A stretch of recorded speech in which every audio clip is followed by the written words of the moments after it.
Australopithecus afarensis, more commonly known as Lucy. How many have ever heard of Lucy before? 3-foot tall chimpanzee type animal. Donald Johanson was sent to Ethiopia specifically to find a missing link. He was given a grant. Here's your money. Go find some missing links. 2 weeks before his grant money ran out, he discovered Lucy, Australopithecus afarensis. Lucy, he named it Lucy because while they were digging out these bones, so excited they're going to be able to renew their grant and get a real, instead of having to get a real job, they were listening to the song that was popular at the time by the Beatles called Lucy in the Sky with Diamonds. Okay?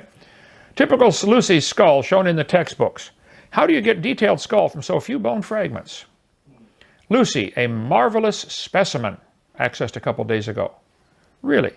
Nickname of one of the most well-known human ancestor fossils. Really? This is not really Lucy's knee, though they labeled it as Lucy's knee.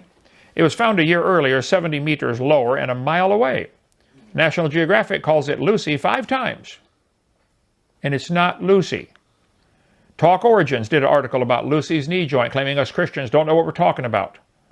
Should be Talk Stupid, guys, and rename your website if it was you, okay? Here's what he says.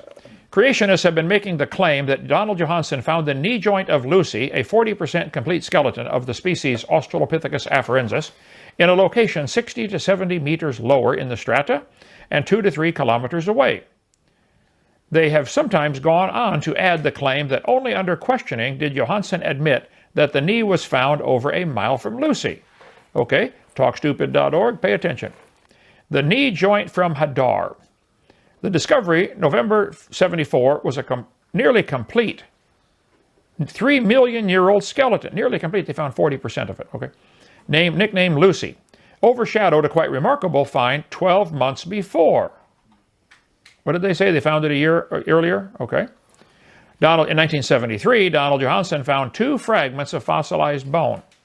The proximal or near end of a tibia and the distal or far end of a femur. A little bit of the tibia and a little bit of the femur, bones in your leg, okay? Otherwise known as the shin bone and thigh bone, which together form the knee. The distal end of the femur is in a biped has a distinctive shape, differing from the shape of a chimp or gorilla femur, for example.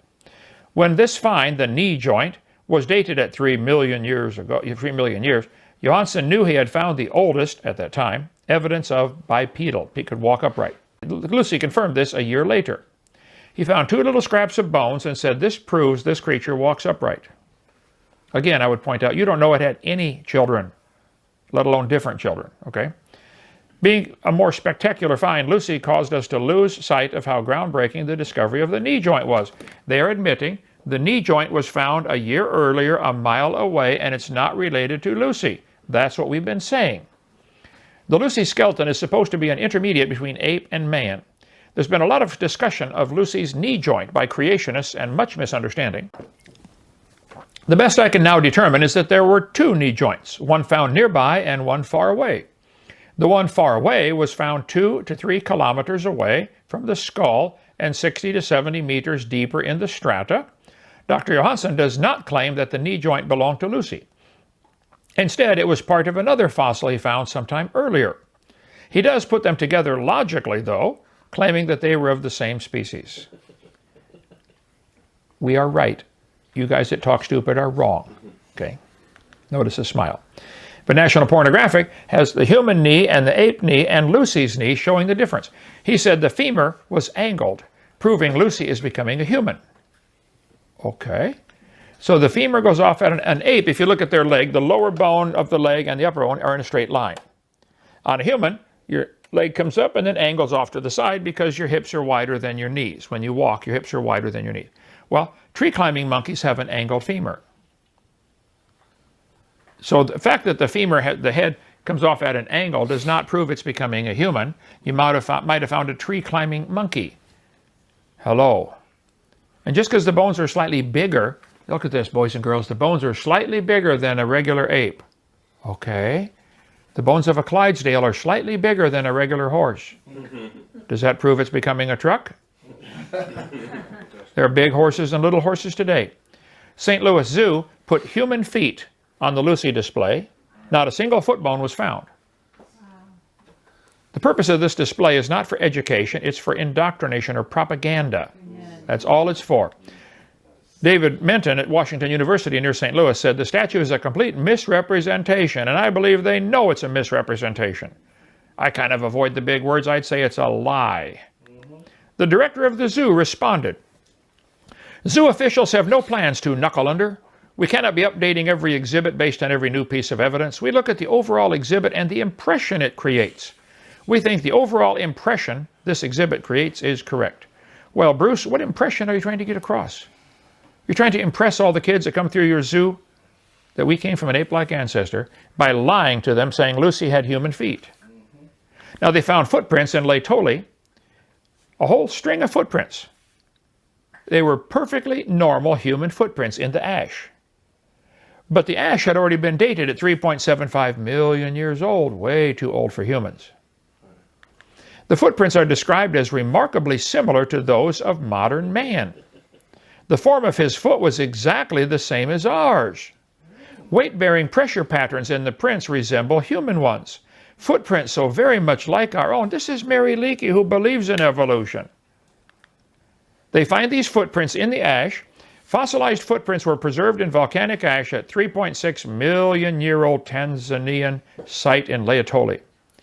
The foot of a living human fits inside the ancient footprint, which shows the characteristic pattern of bipedal walking. Oh. Russell Tuttle of University of Chicago did the most extensive study of these footprints. He studied 70 people that go barefoot all their life. Never wear shoes. How do they walk? What does your foot gets a little wider if you never wear shoes. Okay, it widens out a little bit.